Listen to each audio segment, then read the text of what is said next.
got a steering wheel that vibrates just a little bit when you're accelerating. When you're at speed, no worries, it's smooth.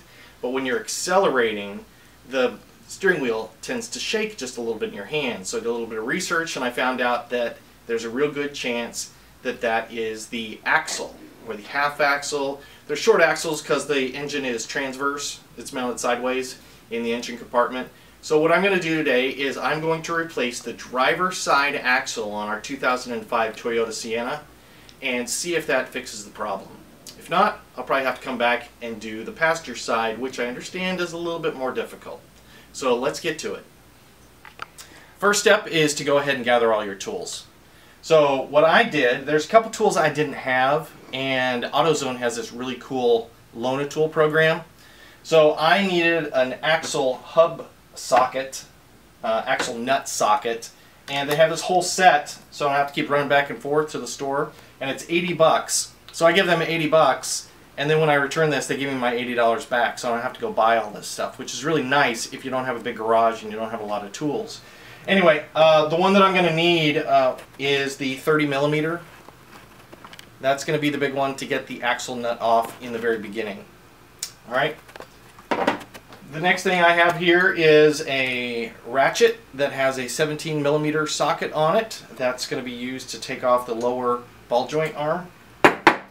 This is my breaker bar, just in case we run into any nuts that don't want to come off. I've got a front wheel hub drive puller, and again, this is something that I got at AutoZone, and it was from their Loan Tool program, so very cool. I just take it back and I don't have to really pay for it because they'll give me my money back. This is my air hammer, or my air gun, and this isn't required, but it sure saves some time. I've got a compressor and my cable all hooked up, and this should knock some things out very quickly. And then finally I've got my torque wrench, which we need to torque everything to spec, and I'll let you know where those specs are along the way. Last thing is that I've got the part number from AutoZone, and the part number is 10305N, but you probably don't need it. Just tell me you have a 2005 Sienna and they will be able to get it. This was in stock, not a big deal. Like I said before, this is one of the top 10 cars for being able to go over 200,000 miles, so they have a lot of Toyota and Honda parts available within the store, so not a big deal. And here's a tip. You might be tempted to buy this on Amazon, and I buy a lot of stuff on Amazon, but if you end up with a car part that doesn't actually fit, you can return the part on Amazon, but it's going to take you a couple of weeks. And that's kind of a bummer. So going to a local shop might be your best scenario, whether it's O'Reilly's or AutoZone or Advance, whatever it is in your area. So anyway, just a thought on that. So I'm going to go ahead and take off this axle nut. To break the axle nut, I used my 30 millimeter axle nut socket and I put it on my breaker bar to give myself a little bit of extra leverage.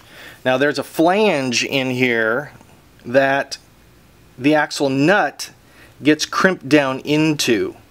Now if you just use a breaker bar and you've got a little extra leverage, you don't need to pry that out because the leverage will take care of the problem as the nut is spinning.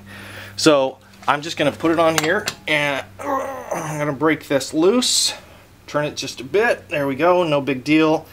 And the next thing that we're going to do now that we've got that loose is we're going to go ahead and break loose the lug nuts and then lift the car off the ground so that we can get the wheel off.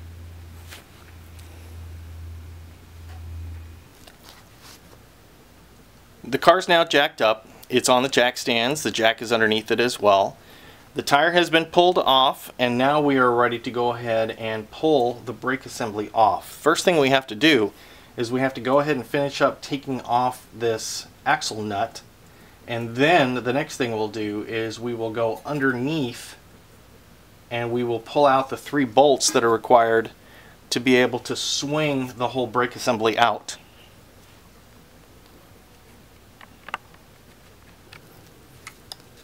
I took my 30 millimeter axle nut socket and put it on my 1/2 inch drive ratchet, and that should allow me to get this the rest of the way off.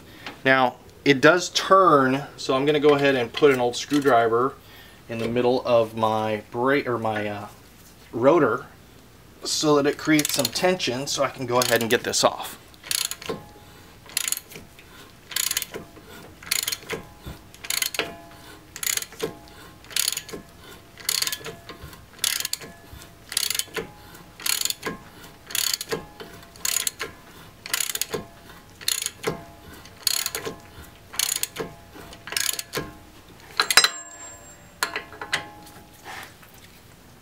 Looks like it's stuck.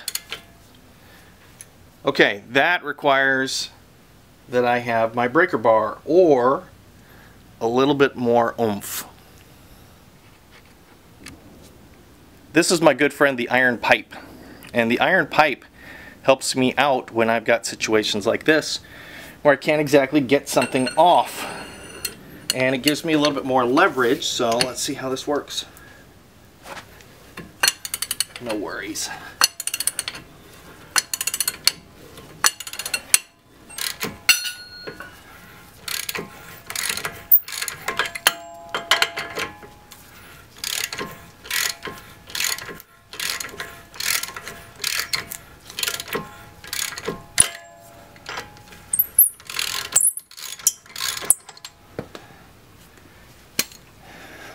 Success.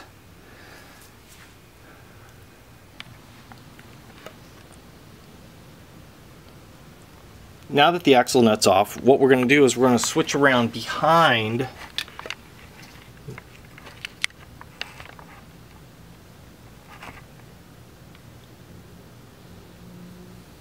the brake assembly, and we are going to look to get off 3 nuts. Actually, that is a bolt, a nut, and a nut. 2 nuts and a bolt.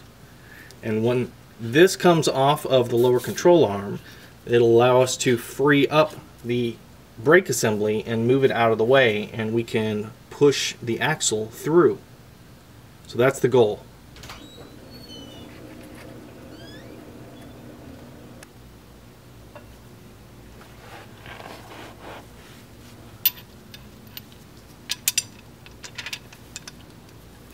So this is where the 17mm socket comes in, and we can put it on our breaker bar to give us a little extra leverage to break these bolts.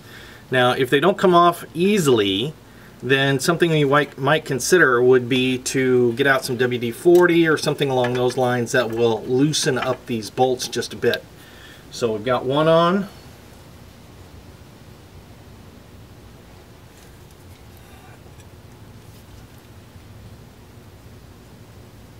And there it goes. Broken loose. Here's 2. Breaker bar is a good thing to have. And 3.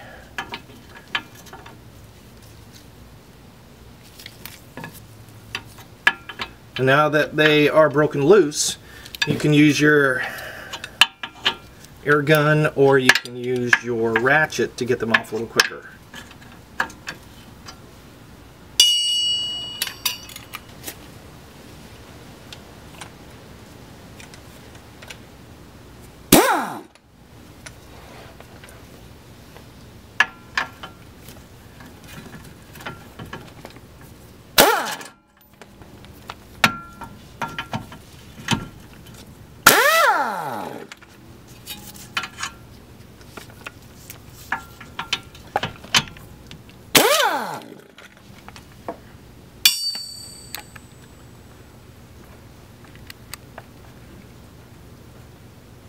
And those are off pretty quick. So one tool that I did not mention earlier that I'm going to use is a very small pry bar.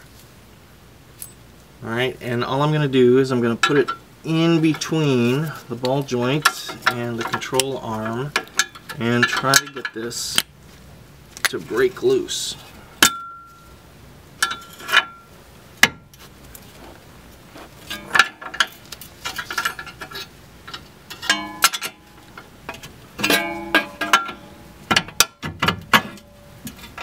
Okay, now that it's out, the lower ball joint is out of the control arm, I can move this off to the side a bit.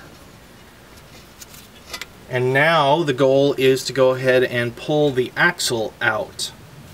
Now, this may be easy, it may be difficult. In order to make it a little bit easier, I got that tool from AutoZone that will help me do it. So let me show you that. Now that the backside is disconnected, what we have to do is we have to get the axle out of the brake assembly.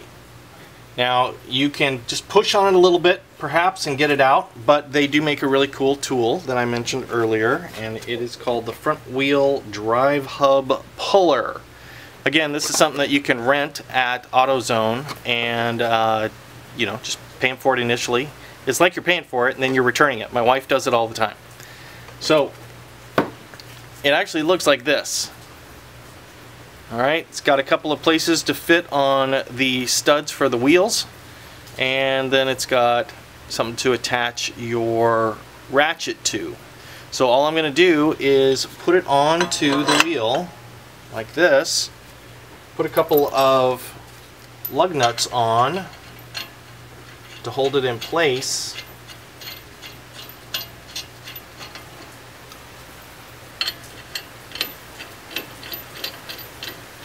Hopefully the sound's still okay. It is Florida and it is dumping outside of my garage.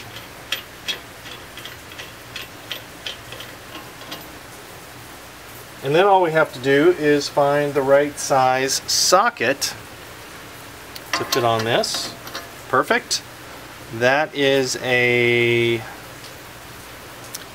19 millimeter. You probably can't see it, but it's a 19 millimeter. And all we're going to do is start tightening it with our ratchet.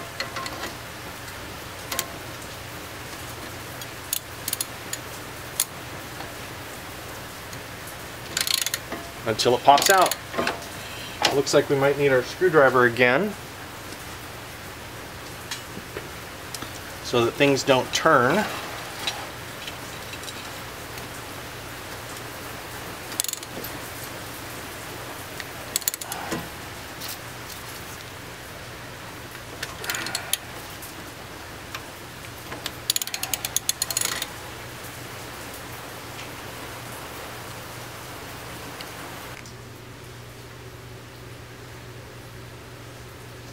So we require a lot of oomph here.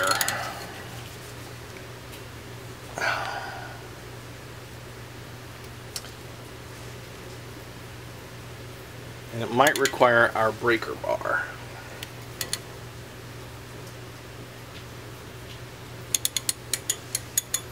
Or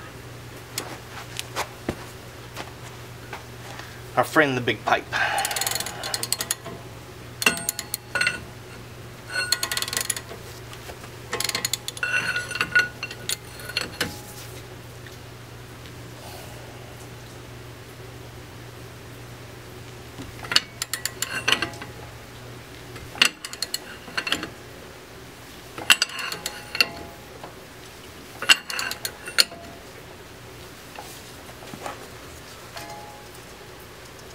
Man, this thing is stuck on there. It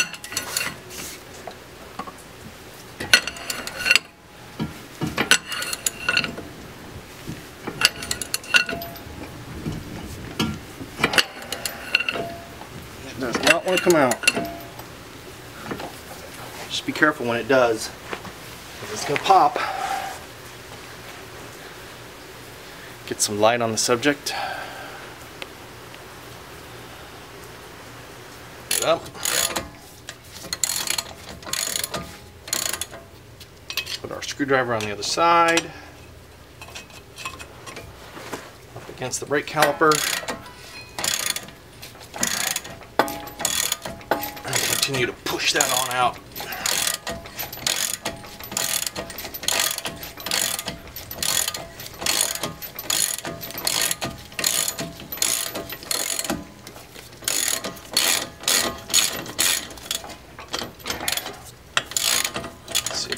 Freed up.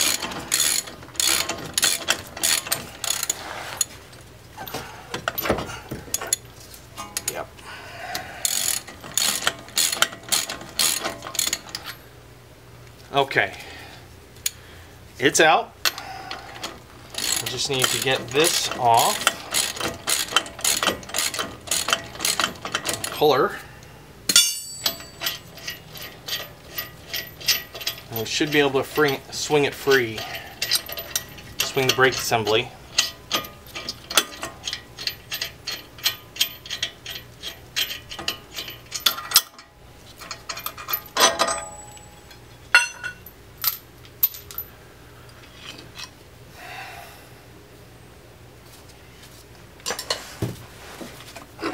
Yep.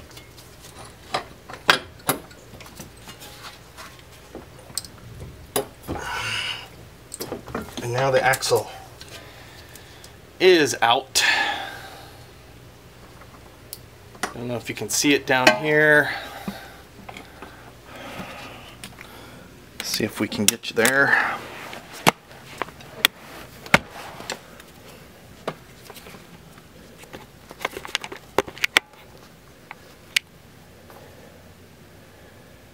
And this is the end of the axle right here, where my shoe is. So now the next thing that we have to do is we have to go in to the transmission, or near the transmission, and we need to pry the axle out of the transmission. So that's the next step. Alright, we are headed right in here. This is the back side of the axle. This is the silver part is the transmission. And we need to get our axle out of the transmission. Now what we're going to have to do is we're going to have to take something like a large screwdriver or our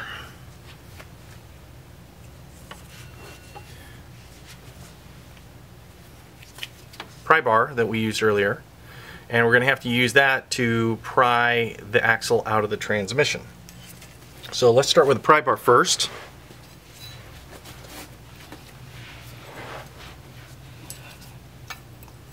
Get it up in there. Let's see what we can do.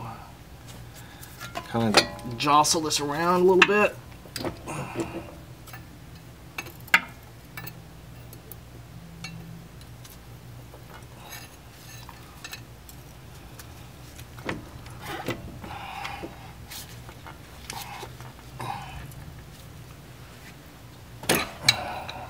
think I got it. With my pry bar. Oh!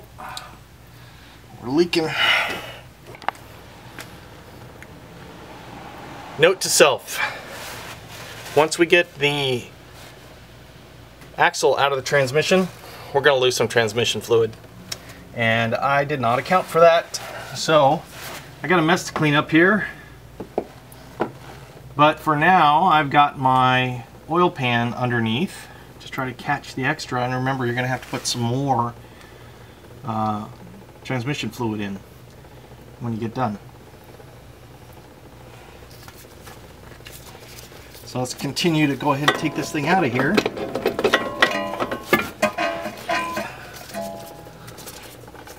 Get the brake assembly out of the way. Kind of move it around a little bit, and there it comes. Just like so.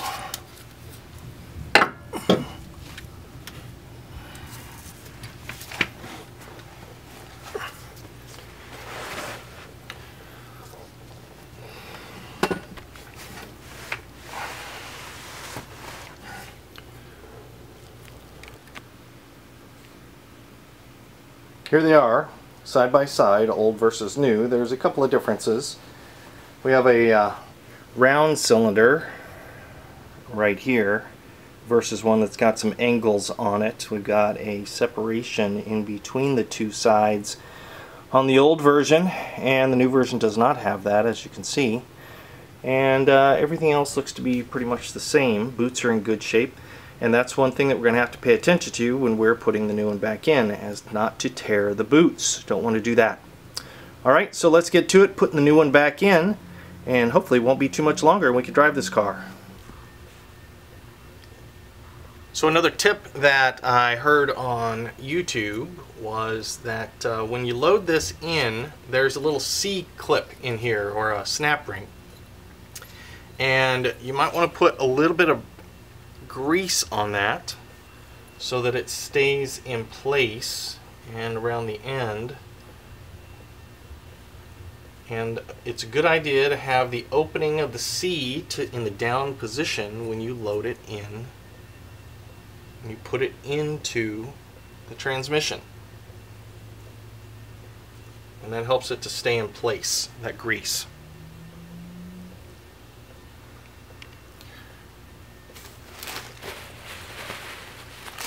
So from there, we'll turn our light back on,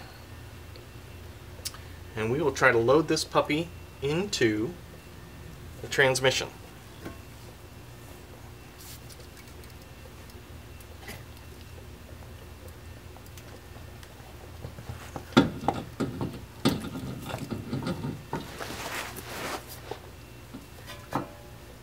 I'm going to have to do a little bit of squirming here. I'm going to try to get this in so you can see what's happening.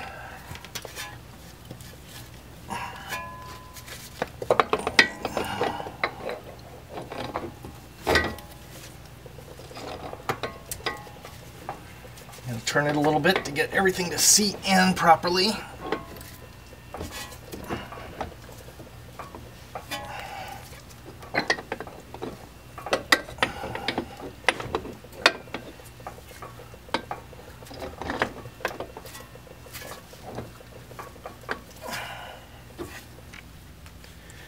So it's been a little bit of a struggle to try to get the axle into the transmission.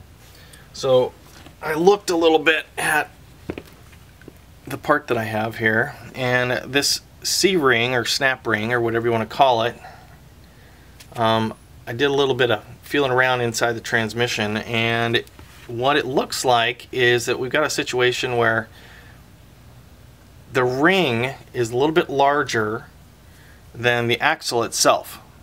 And what has to happen is we've got to push it in to the point where that ring compresses and goes into the transmission, and then when it slides through the tines, it pops back out and it holds it in place. And that's why we had to pry to get the last one out.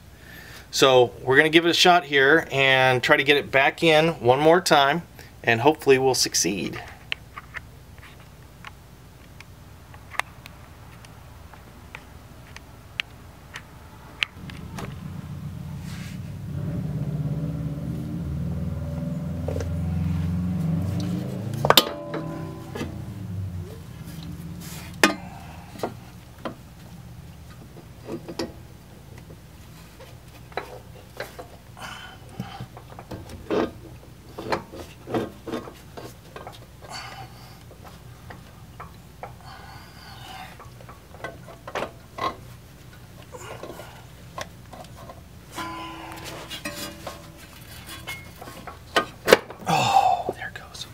Oh, cool.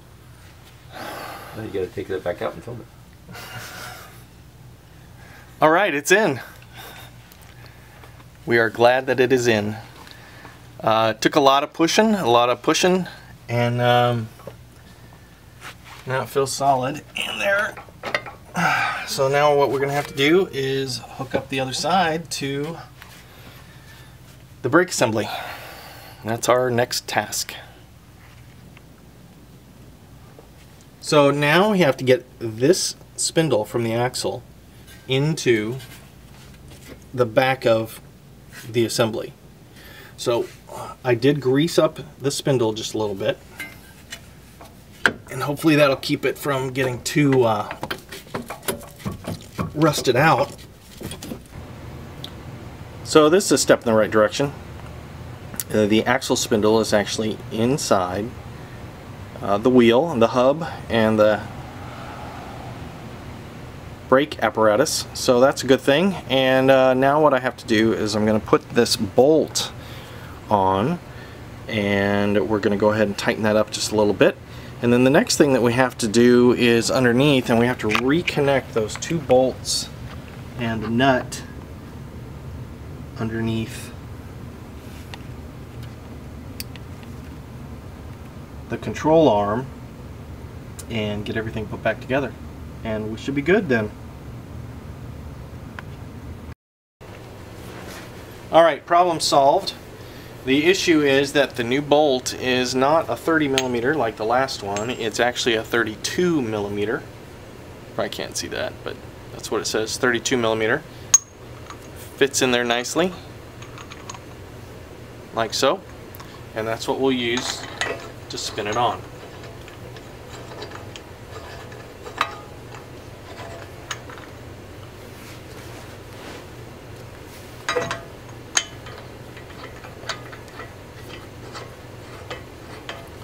I'm just going to snug it up a little bit so it doesn't get away from us when we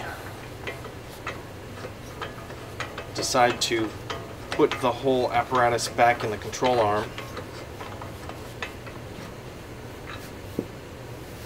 Like so.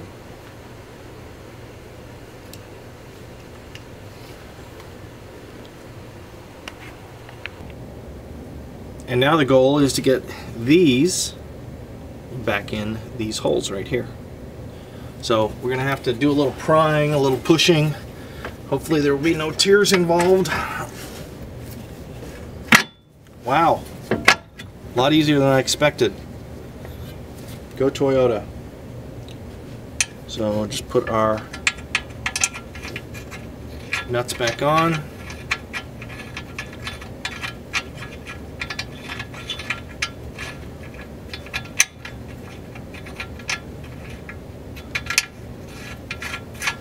There's one.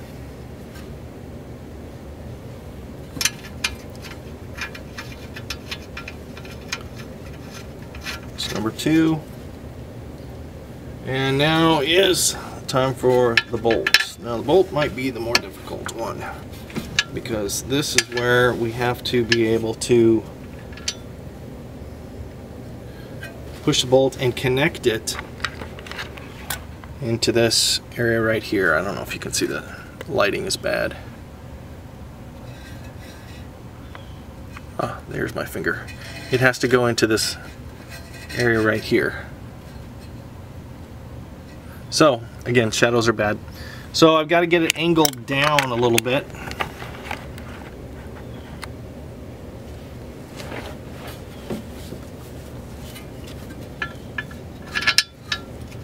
That may take a little bit of a doing.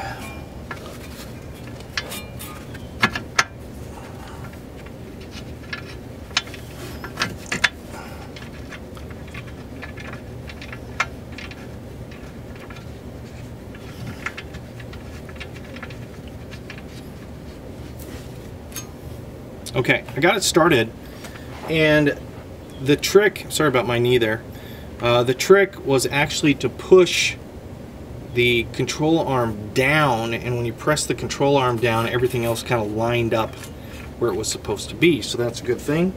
So we will go ahead and use our air gun with our 17 millimeter bolts, or socket for the 17 millimeter bolts.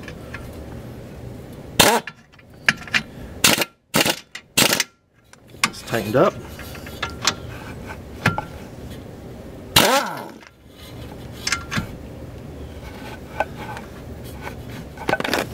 Let's see if I can get it from the other side so you can see it.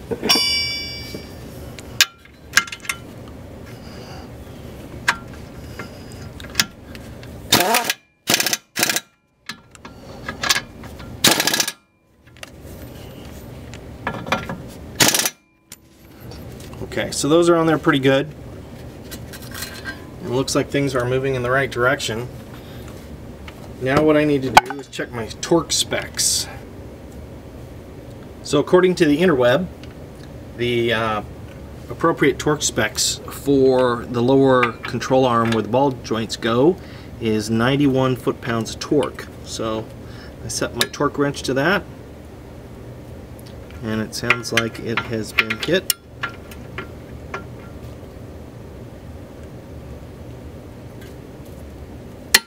There it goes.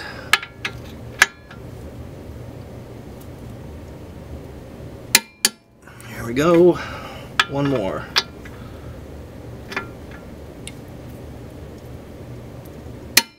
There we go. Okay, So those are all torqued down the way that they're supposed to be. And the next thing is to tighten up this axle nut. So I'm going to bring the camera around. Turn off the light. And make sure we get everything seated in properly.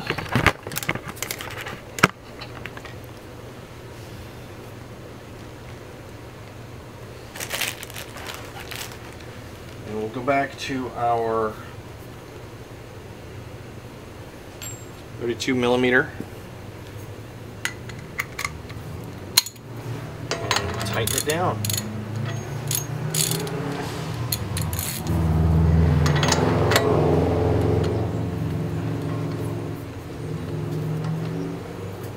Now another thing that we have to be careful of is we have to make sure that the axle goes in smoothly to the back side of the tines, because there are some additional tines that we need to be aware of back there. So it actually looks like it's starting to seat in fairly nicely. So what I'm paying attention to is right here. Right there.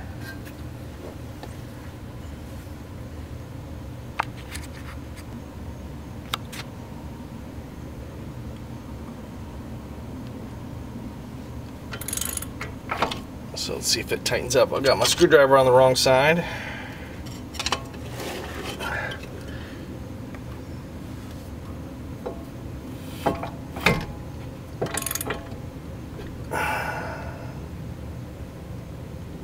So let me check it in there and see if it's good and snug.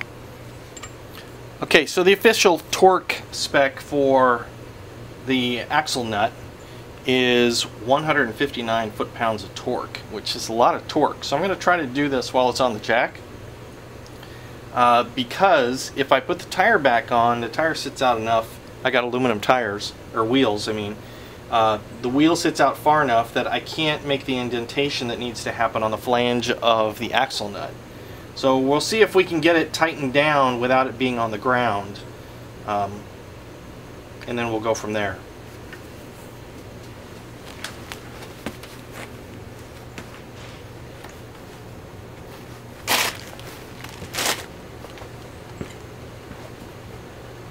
I've got my torque wrench set to 159 pounds, and I think what's going to have to happen is I'm going to have to use Mr. Lead Pipe. And no, rejected. Mr. Lead Pipe will not go around the torque wrench. And I'm going to have to put a screwdriver inside the axle, or it's inside the brake, so that it creates some resistance for me. Here we go.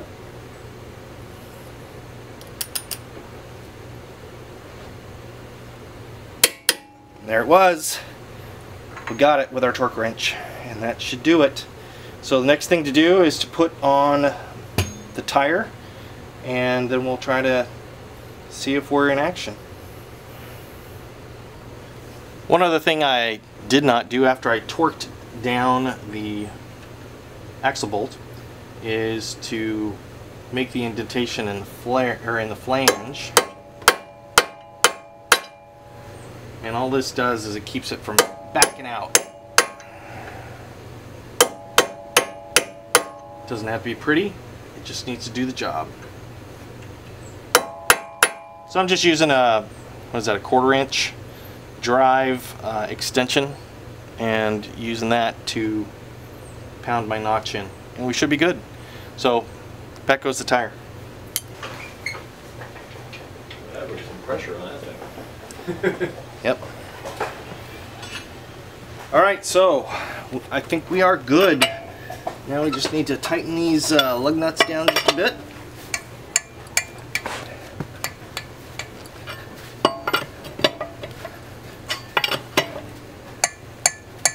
And put our cap back on so we look spick and span.